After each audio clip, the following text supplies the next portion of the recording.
Salam sejahtera untuk kita semua. Saya Maria Ruswita Mue dari kelas 12 IPS 7 akan memaparkan hasil karya tulis ilmiah saya yang berjudul Dampak Penyebaran Virus Corona Terhadap Perekonomian Masyarakat Desa Belah. Yang pertama, bab 1 pendahuluan. 1.1 latar belakang.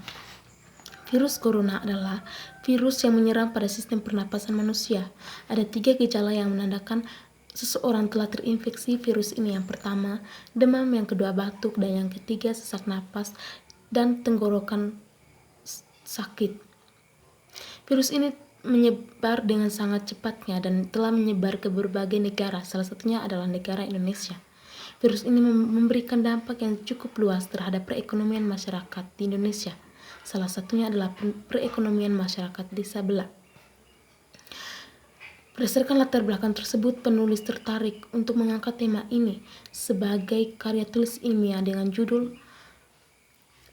Dampak Penyebaran Virus Corona Terhadap Perekonomian Masyarakat di Desa Belah. 1.2 Perumusan masalah. Berdasarkan latar belakang tersebut, maka rumusan masalahnya adalah 1. Bagaimana dampak virus corona ini terhadap perekonomian masyarakat di Desa Belah? Yang kedua, bagaimana peran serta pemerintah dalam membantu masyarakat memenuhi kebutuhannya sehari-hari selama masa pandemi COVID-19? Dan yang ketiga, bagaimana peran serta masyarakat dalam memenuhi kebutuhannya sehari-hari selama masa pandemi COVID-19? 1.3 Tujuan penelitian. Berdasarkan perumusan masalah tersebut, maka tujuan penelitiannya adalah 1. Mengetahui bagaimana dampak yang diberikan oleh virus corona terhadap perekonomian masyarakat di Desa Belah. Yang kedua, mengetahui peran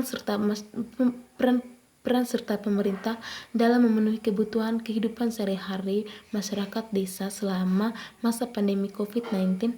Yang ketiga, mengetahui peran serta masyarakat dalam memenuhi kebutuhan kehidupannya sehari-hari selama masa pandemi COVID-19.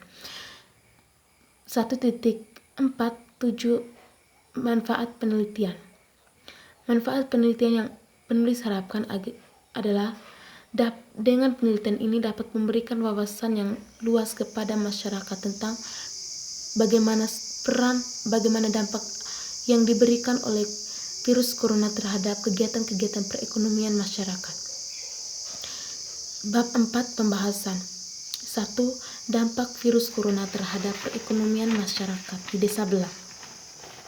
Pada hari Selasa, tanggal 24 Maret 2020, Ketua Gugus Tugas Penanganan Virus Corona, Bapak Theodosius Yosefus Nono mengatakan bahwa gugus tugas telah menetapkan sejumlah posko pada wilayah pintu masuk.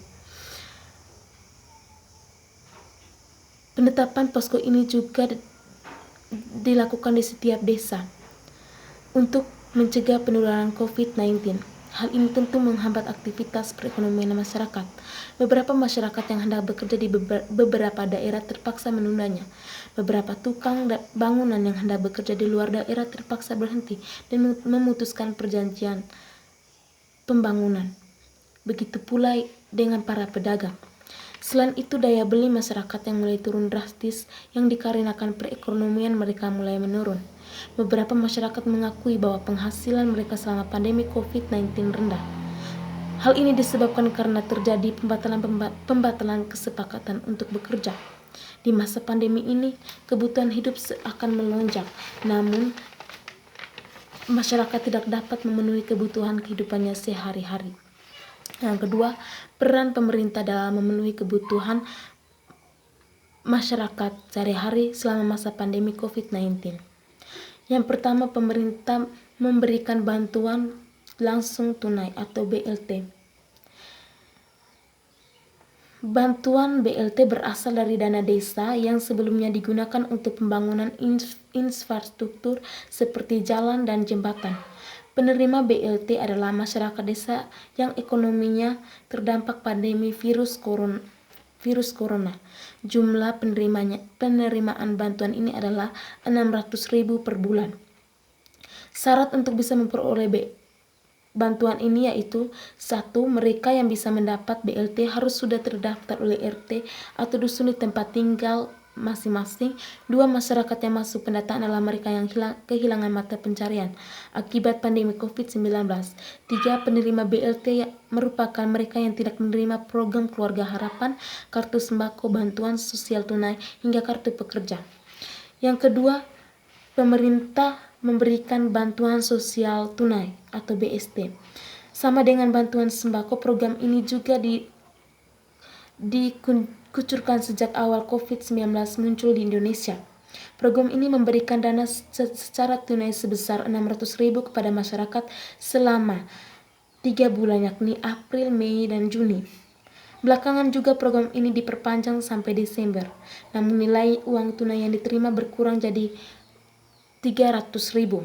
Bantuan ini diberikan kepada warga terdampak COVID-19, baik yang sudah atau belum masuk ke dalam data terpadu kesejahteraan sosial milik Kementerian Sosial. Pemerintah daerah diberikan keleluasaan untuk mengajukan penerimaan bantuan. Data pengusulan kemudian akan diverifikasi oleh tim Kemensos guna memastikan yang bersangkutan tidak masuk dalam daftar penerima bantuan pemerintah pusat yang lain. Yang ketiga, kuota gratis. Pemerintah juga memberikan bantuan paket data kepada siswa selama masa pembelajaran jarak jauh. Siswa atau pelajar akan mendapat subsidi sebesar 35 GB per bulan. Menurut para orang tua siswa, hal ini tentu sedikit meringankan beban orang tua siswa. Dan akhirnya, pemerintah berharap agar dengan bantuan pemerintah ini dapat membantu masyarakat memenuhi kebutuhan hidup mereka setiap harinya. Yang ketiga, peran serta masyarakat bela dalam pemenuhan kebutuhan hidupnya sehari-hari. Masyarakat sendiri tidak tinggal diam melihat semakin menurunnya tingkat ekonomi mereka. Masyarakat juga tidak mau hanya menunggu bantuan dari pemerintah. Masyarakat sendiri mulai berusaha menggerakkan roda perekonomiannya. Berbagai cara dilakukan masyarakat guna mempertahankan kelangsungan hidupnya, seperti mendirikan stand di depan rumah dengan menjual sayuran dan buahan. Fokus pekerjaan masyarakat saat ini adalah menanam berbagai jenis sayuran, ubian yang dirasakan dapat menjadi stok pangan ke depan. Hal lain yang dilakukan masyarakat adalah menghemat keuangan yang mereka miliki dan menghemat bahan pangan. Karena memang kita tidak tahu kapan virus ini berakhir, dan memang di saat-saat seperti sekarang masyarakat sulit mendapat pekerjaan. Penghematan ini dapat membantu masyarakat dalam bertahan hidup selama virus corona ini berlangsung. Bab 5 penutup. 5.1 kesimpulan. Ekonomi adalah salah satu faktor penting dalam kehidupan manusia. Dapat dipastikan dalam kehidupan sehari-hari manusia selalu bersinggungan dengan kebutuhan ekonomi. Keberadaan ekonomi dapat memberikan kesempatan bagi manusia untuk memenuhi kebutuhan hidupnya seperti makanan, minuman, berpakaian, tempat tinggal, dan lain sebagainya. Namun ada saja persoalan yang mengganggu perekonomian masyarakat, seperti yang dirasakan saat ini adalah munculnya virus yang mematikan dengan tingkat penyebaran yang sangat cepat, yaitu virus corona. 5.2 saran. Semua kita menginginkan agar virus ini cepat punah, agar kegiatan perekonomian kita dapat berjalan lancar. Namun kembali lagi ke dalam diri kita, bagaimana kita dapat memutus rantai penyebaran virus corona ini dengan mematuhi protokol kesehatan dan mematuhi kebijakan-kebijakan pemerintah, seperti menjauhi kerumunan, mencuci tangan selalu, memakai masker saat berada dalam kerumunan, serta protokol-protokol kesehatan yang lain yang harus kita taati. Sekian karya ilmiah dari saya. Terima kasih.